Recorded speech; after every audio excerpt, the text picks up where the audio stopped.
Deputy speaker महोदय, सदन को विदित है कि भारत ने जिस नीति को अपनाया है और पिछले कई वर्षों जिसका पालन किया है, अनेक देशों ने उसकी प्रशंसा की है।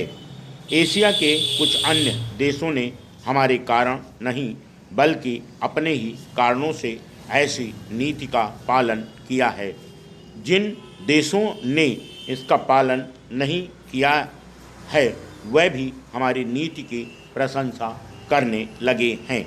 हम इस नीति का पालन कर रहे हैं क्योंकि हमें विश्वास है कि यही सही नीति है। यदि दुनिया में कोई दूसरा देश इसका पालन न भी करे तो भी हम इसका पालन करते रहेंगे। जैसा कि कुछ माननीय सदस्य मानते हैं, यह विचारों को संतुलित करने और तटस्थ रहने का प्रश्न नहीं है।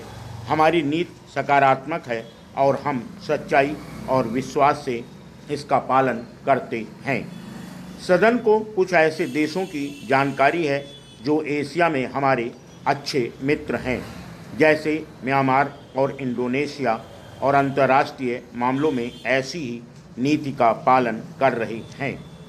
हाल ही में जब संघीय यूगोस्लाविया गणराज्य के राष्ट्रपति यहाँ आए तो उन्होंने और मैंने एक वक्तव्य जारी किया था जिसमें पंचशील के 5 सिद्धांतों का उल्लेख किया गया था। इससे पता चलता है कि यह विचारधारा किस प्रकार फैल रही है। मैं सदन को विश्वास दिलाना चाहता हूं कि चाहे बहुत सी सरकारें पंचशील का सार्वजनिक रूप से अनुमोदन न करें, फिर भी बहुत से देशों में लोग इसकी ओर अधिकाधिक आकर्षित हुए हैं। अंतर्राष्ट्रीय मामलों में आज अनेक विचारधाराओं में एक विचारधारा कड़ी कार्रवाई की है, जैसा कि यह अपने आप को कहती है। मेरे विचार से यह पुराने ज़माने का एक अवशेष है, जबकि गड़बड़ करने वाले किसी छोटे देश को डराने धमकाने के लिए जंगी जहाज भेजा जाता था। कड़ी कार्रवाई से तब ही लाभ हो सकता है जब कोई बहुत बड़ा देश किसी छोटे देश के सामने शक्ति प्रदर्शन करे, लेकिन जब दूसरे देश भी शक्तिशाली हों तो इसका कोई लाभ नहीं होता।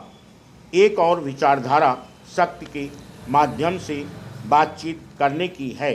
यह सही है कि यदि आप कमज़ोर हैं तो कोई आपकी बात नहीं सुनेगा, लेकिन जब आप बातचीत के लिए अपनी ताकत बढ़ाते हैं तो दूसरा पक्ष भी अपनी ताकत बढ़ाता रहता है। एक विचारधारा और है जिसे मैं पांडित्यपूर्ण संभ्रम की कहता हूँ। Full stop.